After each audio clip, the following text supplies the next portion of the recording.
फरमाते हैं कि पिछले जमाने में एक बादशाह था जो गैर मुस्लिम भी था और बहुत जालिम भी था। उसके दौर के जो अहले ईमान थे उसके साथ बादशाह की जंग हुई, बादशाह को शिकस्त हुई, अल्लाह पाक ने ईमान वालों को फतह दे दी, बादशाह को कैद कर लिया गया।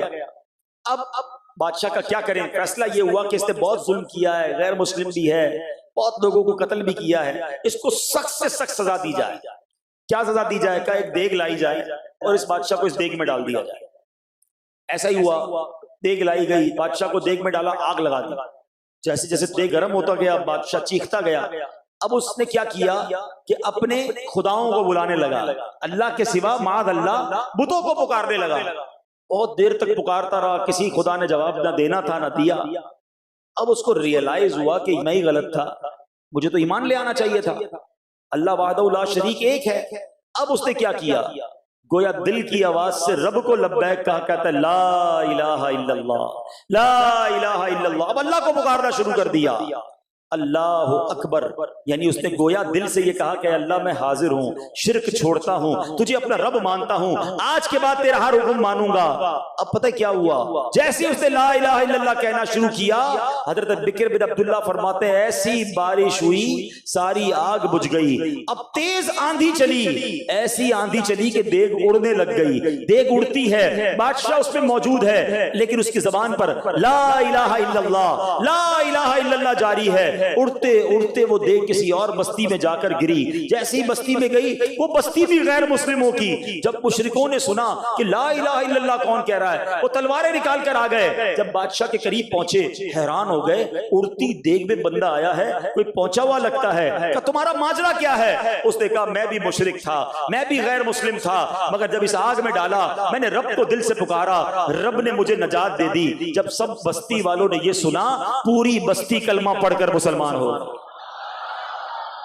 एक बार पुकारना है, हाँ एक बार दिल से पुकारना है। ऐसे बुजुर्ग थे जिन्होंने सब कुछ अल्लाह की राह में कुर्बान किया, अल्लाह ने उनको ऐसी बरकतें अता फरमाई। आपने एक नाम सुना होगा, अल्लाह के वलियों में बहुत बड़ा नाम है उनका, हजरत इब्राहिम बिन अदम रहमतुल्लाह तआला। ये बहुत बड़े बादशाह थे, ठीक है, एक जमाने में प्रिंस थे, बादशाह थे, बड़ा महल था। एक बार क्या हुआ, उस महल में एक शख्स अंदर आया, तो लोगों ने रोका, उसके दरबारियों ने रोका कि आप कौन है, क्यों जा रहे हैं? कहा मुझे अंदर जाना है। इतना रोक था कि कोई रोक नहीं सका। बादशाह हजरत इब्राहिम बिन अदम जब अपने तख्त पर बैठे थे, वो जलाल वाले चेहरे वाले बुजुर्ग आए और आकर कहा कि मुझे ये मुसाफिर खाना अच्छा नहीं लगा। अब जरा गौर से सुनिएगा, महल है, लग्जरी महल, और वो बंदा आके कह रहा है ये मुसाफिर खाना अच्छा नहीं लगा। कि तुम्हारा आप तबीयत तो ठीक है, आप इतने बड़े महल को आप मुसाफिर खाना कह रहे हैं? तो जो शख्सियत अंदर आई थी उसने कहा ये बताओ यहाँ तुमसे पहले कौन रहता था? मेरे वालिद रहते थे। उनसे पहले? मेरे दादा रहते थे। उनसे पहले? मेरे परदादा रहते थे। तो कहा मुसाफिर खाना किसको कहते हैं? एक आता है, दूसरा चला जाता है, दूसरा आता है, पहला चला जाता है। आपका घर भी तो मुसाफिर खाना, आप भी थोड़े दिनों बाद आप भी चले जाओगे। हजरत इब्राहिम बिन अदम को ये बात जो है बड़ी जो है वो झटका लगा। आपने कहा मैं आपके साथ रहना चाहता हूँ। उस शख्स ने बताया कि वो कोई और नहीं, हजरत खिज़र अलैहिस्सलाम आपकी हिदायत के लिए आए थे।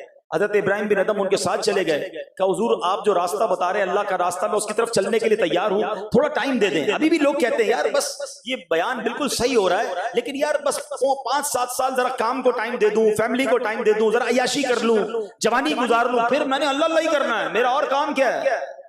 और अल्लाह के बंदो, शैतान यही तो चाहता है तुम अभी तौबा ना करो। कई लोग तौबा के इंतजार में ही दुनिया से चले गए। क्या जवानों की मौत नहीं होती? हजरत खिज़र ने हजरत इब्राहिम को पता है क्या कहा? उन्होंने कहा थोड़ा टाइम दे दे, थोड़ा ममलिकत के मामलात निपटा दूं, फिर मैं आपके साथ चल पड़ूंगा इबादत के लिए।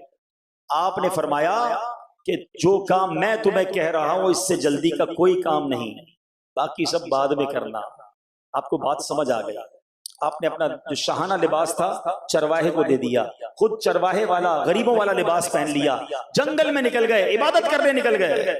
थोड़े अरसे के बाद हजरत शेख फरीदुद्दीन अत्तार रहमतुल्लाह तआला फरमाते हैं एक दिन हजरत इब्राहिम बिन अदम दरियाए दजला के किनारे बैठे थे और अपने लिबास को खुद पैबंद लगा रहे थे।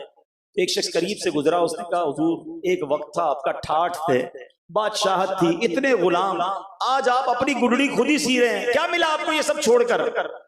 हाय हाय, जवाब सुनो आपका। हजरत इब्राहिम बिन अदम ने क्या किया? आपके हाथ में एक सुई थी जिससे आप गुदड़ी सीरत है, आपने सुई उठाकर पानी में डाल दी, दरिया दजला में डाल दी और फरमाया ए मछलियों मेरी सुई निकाल कर दो। बहुत सारी मछलियां जो हैं पानी पर आई और सबके मुंह में सोने की सुई थी। हजरत ये ले लें। आप फरमाया नहीं, मुझे मेरी सुई चाहिए। फिर एक मछली आई, उसने आपकी सुई ला कर दी। आपने फरमाया बताओ वो हुकूमत अच्छी थी या ये हुकूमत अच्छी?